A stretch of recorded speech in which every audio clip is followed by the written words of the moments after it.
It's obvious, isn't it?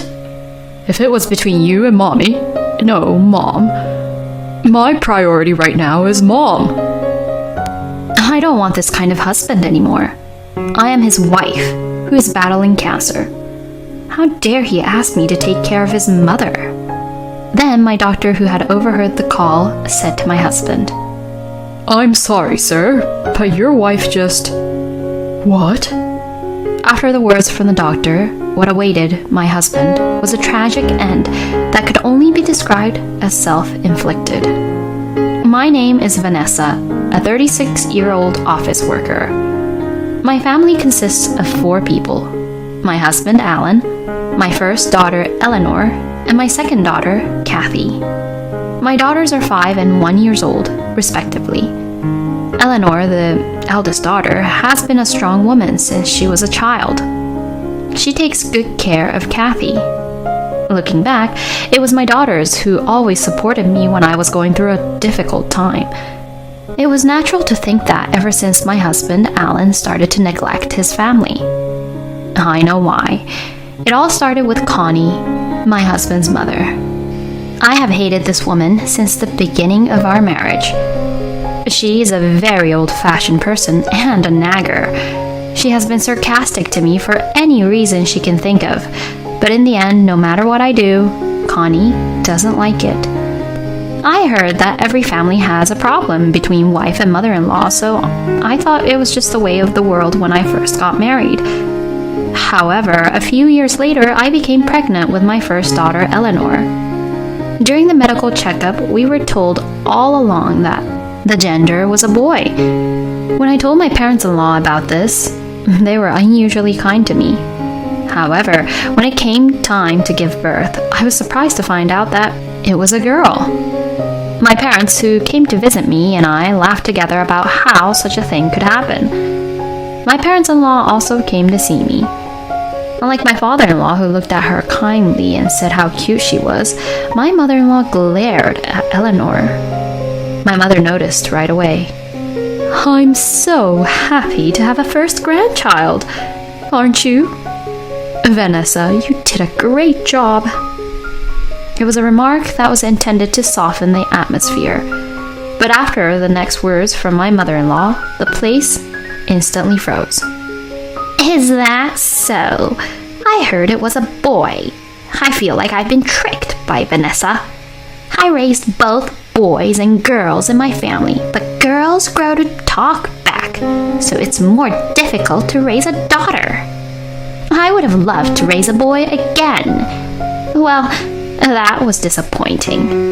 Vanessa, next time, make sure to have a boy. What? What's with her? I mean, if it was a boy, were you going to raise him yourself? I glanced to the side and saw my mother even angrier than I was, with a monster-like expression. Hey, what did you just say? Are you disappointed? Do you want a boy next time? You're a woman too, right? Are you crazy? Apologize to my precious daughter and granddaughter right now. My mother is usually a mild-mannered woman, but my mother-in-law's words were so insane that she became furious. My mother-in-law flinched a little at my mother's change, but shouted back, What is this all of a sudden? It's so rude to call me crazy. It's offensive. My father-in-law, who was standing next to her, cuts in. It's true that you're crazy. You're a fool. My mother-in-law was quickly sent out of the hospital room. After that, my mother-in-law sent me an apology, probably forced. But such an apology could not possibly have touched my heart. I completely closed my heart to my mother-in-law. As expected, my mother-in-law was not at all interested in her grandchild, Eleanor. Nevertheless, she was very much loved by my father-in-law and my husband's sister, Melanie. And my husband, on the other hand, he did what he was told without complaint. However, he did not actively participate in the childcare. Better than doing nothing. I had heard that the husbands of my mom's friends were similar to my husband, so I just told myself it was the way it is.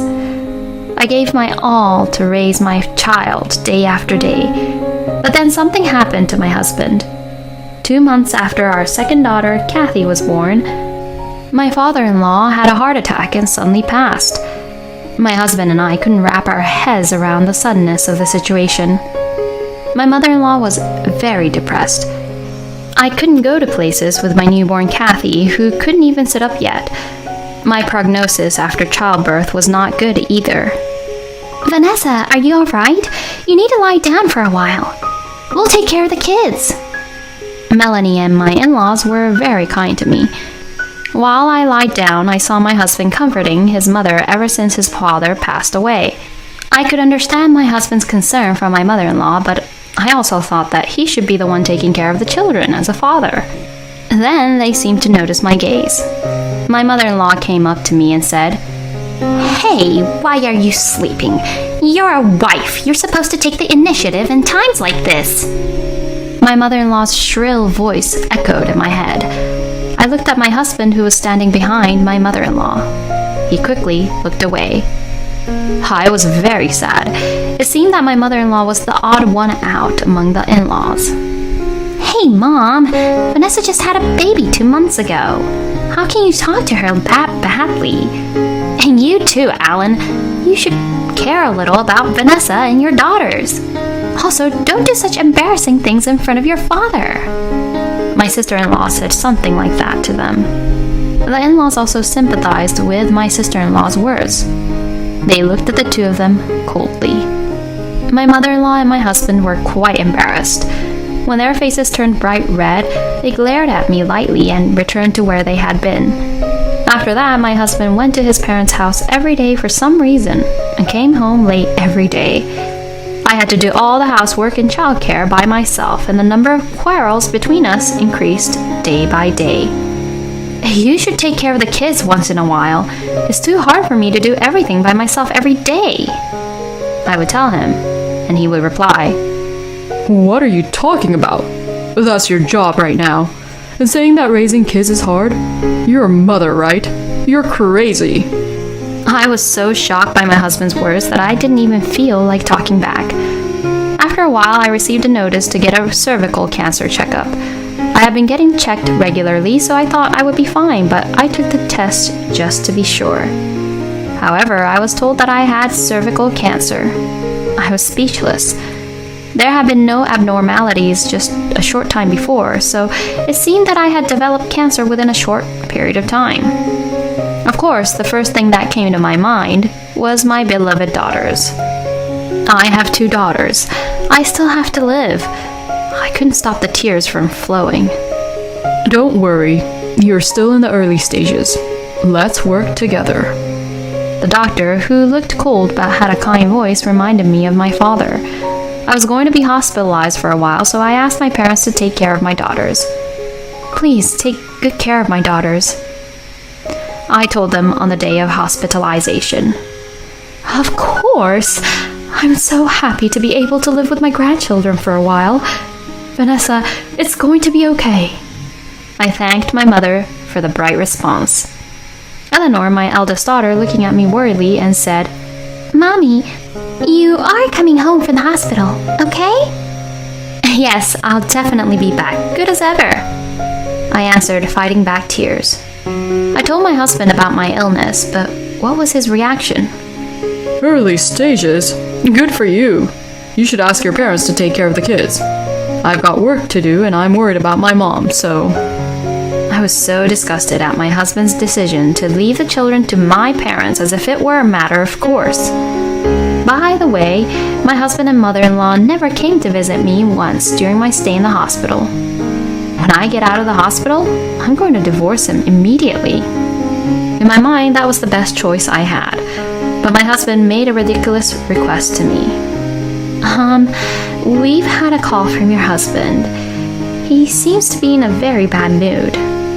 One day, as I was getting close to leaving the hospital, my phone started receiving a large number of calls from my husband in the morning. Naturally, I couldn't bring myself to answer them, so I ignored them. It seemed that he had given up calling me and decided to call the hospital. I wonder if he's thinking of apologizing. With this thought in mind, I picked up the phone. Why didn't you answer your phone?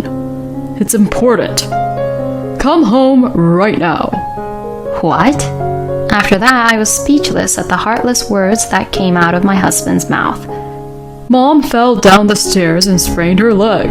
I have to go to work, and you're getting out of the hospital soon, right? Can't you get out a little early?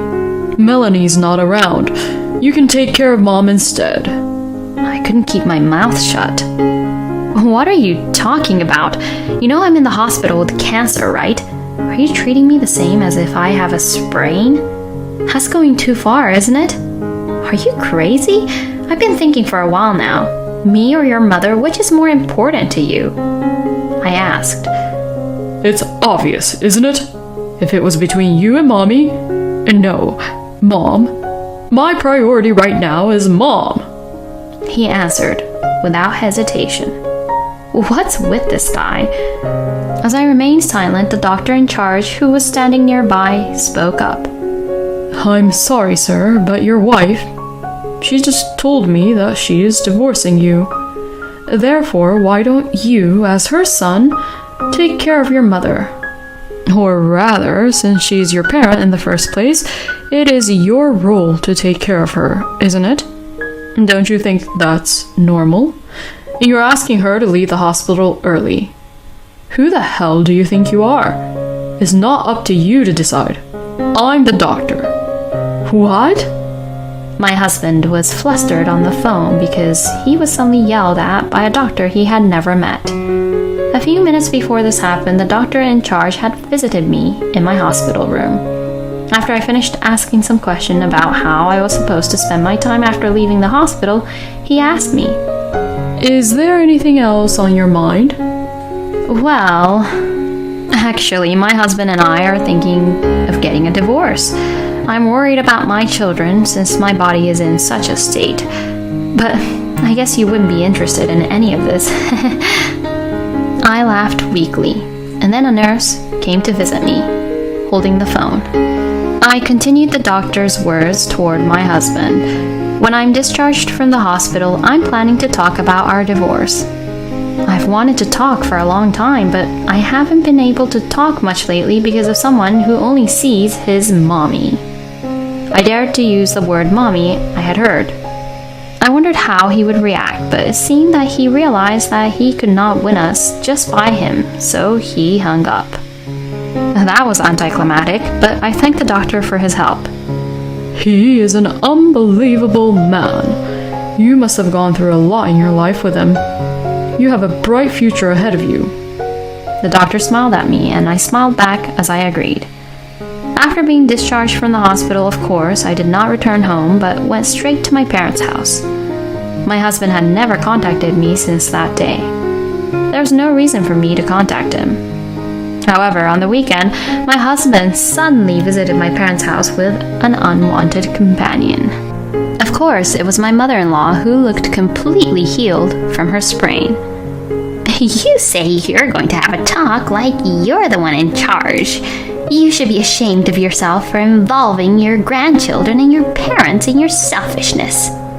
She raised her voice as she saw me. "For my part, I think it's more embarrassing for you to just show up at someone's house and rant and rave in a loud voice." My mother, who said this without hesitation while snickering, was already ready to fight. Contrary to my mother, my father is calm. "Well, look who's here. We can't all be standing in the doorway to talk. You should let them in," he said to my mother. I left my daughters with my mother and I started. I will now begin our discussion. First, I will never give up custody of my daughters. Then, there is the matter of child support. As I proceeded with my story in a calm manner, my husband looked impatiently at me and said, "Wait a minute. Don't go ahead with the conversation on your own. We don't have to get a divorce. We can just carry on as before. If you're having a hard time, you can stay here for a while, so I'm sure the girls will feel lonely without their father." What the hell is this man talking about? My husband goes on mumbling. I didn't even want to look at him anymore. To that, my father calmly said, "Yeah, okay. I don't care what you have to say. Can you just fill this in and make your way home? I have a guest waiting in the back." My father presented my husband with the divorce papers, my part already filled out. His calm face kind of scared me. Did you hear what Alan said? He's telling you he's not willing to get a divorce. Can't you even listen to others? This is why I hate insane people. My anger reached its peak at my mother-in-law's statement. What? Who are you to say that? Don't tell me you think you're a sensible person. Because that's impossible. You are like the definition of insane walking around with clothes on. For a second, I thought I was going too far, but I did not regret that statement at all. My mother-in-law's face turned red and tried to use violence towards me when... You stupid mother and son over there! I heard an angry voice from the other room. The two of them widened their eyes in surprise at the appearance of this person. Melanie, why are you here? My sister-in-law glared at them. I heard Vanessa was out of the hospital, so I came to see her. I should have just cut you off at Dad's funeral. It's embarrassing to have such people as my family. I ask that you never get in touch with me as of today. To my sister-in-law, who said this coldly, You have always been like that. All you do is talk and act cocky. Alan, on the other hand, is so honest. I should never have had you. How could she say that to her own daughter? As a mother, I felt nothing but indignation. But my sister-in-law did not back down. You're the one who's the same as you've always been. You've always been so mean to me just because your son follows what you say and is cuter to you than me. It's no wonder I have no family now that my father is dead. And I heard that you asked Vanessa to get out of the hospital to take care of your sprain. Are you crazy? Oh yeah, Vanessa and I talked about this earlier with Melinda. Melinda is as pissed off as she's ever been. At the mention of Melinda, the faces of both of them turned pale. Melinda is my late father-in-law's sister. It seems that even the craziest mother-in-law has someone she doesn't like. That was Melinda. When my mother-in-law was still young, Melinda kept lecturing her until she cried when she used to be overbearing at family gatherings, saying that she was the eldest son's wife. Melinda also lectured her about her comments towards me at my father-in-law's funeral. While I was talking to my sister-in-law about divorce, she suggested, Hey, why don't we talk to my aunt about it? And sure enough, Melinda was furious. She said she would not invite them to any future gatherings. The area around my parents-in-law's house was almost entirely made up of relatives, so it was given that they would be ostracized. The two of them seemed to realize that too. If that happens, we're finished. To my mother-in-law, shaking in her small, trembling voice, my sister-in-law replied sharp words cut through. Don't worry, you've been a failure as a human being a long time ago. I struggled to hold back my laughter. My husband looked at me with a sudden look. Vanessa, please reconsider. It's not like I've been unfaithful or in debt. I'm just happy that my mother counted on me. And lately, you didn't praise me at all when I helped you with the housework and childcare. In response to my husband's remark, I said, I hear that the cause of divorce is usually differences in values, and that's true. Who would want a father who only hangs out at his mother's place without taking care of his own children? I don't want that. And as long as you think that you are helping me with housework and childcare, I don't need you. The words were coming out of my mouth so smoothly. But Kathy is only 1 year old. My husband, who was still mumbling at this point, was cut off by my father. Hey, Alan, what do you think is the role of a father? My father asked as he looked at him straight in the eye. It's, well, money. As a father, I make money. Without delay, my father said, What? No, that's not it. That's your personal role, isn't it? And if it's about money, Vanessa has a job too, right? And on top of that, she's very busy with housework and childcare. What the hell are you doing as a father in that house? What? My husband looked dumbfounded at my father's question. I told you when Eleanor was born that from now on you would take over for me and protect my daughter and grandchildren. Can you look me in the eye and tell me that you are doing that? I don't think you can. That's why I told you from the beginning to sign the divorce papers and get out of our life. What do I have to say to make you understand? My mother is the type who gets emotional when she is angry. My father, on the other hand, is the opposite. He is quiet and gets angry with a calm face. That is very scary. My husband couldn't say anything. My mother-in-law, who was standing next to him, was also in a state of absent-mindedness, as if her soul had been drained out of her. Here you go. I hand him a pen. With trembling hands, he finally started to sign. When he had finished writing, I said to him, I thank you for giving me 2 daughters. Kathy recently learned to walk.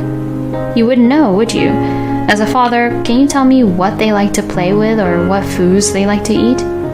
I am responsible for my daughters now. Please pay your child support. There is nothing else you can do for them as a father. My cold words made him finally grasp the situation. Tears began to well up in my husband's eyes. In the end, he fell face down on the desk and cried aloud. What was to become of the 2 of them? It seemed that Melinda gave them a lengthy lecture, but I have put up with it for many years. Melinda is a complete stranger to me now that my husband is gone. Helen was just a good, loving child. It's just an early-stage cancer. Just because his stupid wife made a big deal out of it. I'm the victim here. I'm going to sell this house and get the hell out of here. But my ex-mother-in-law forgot something important. The house was originally owned by my late grandfather-in-law. It was jointly inherited by my father-in-law and Melinda. In other words, the house could not be sold without Melinda's permission. Oh my, you're still here?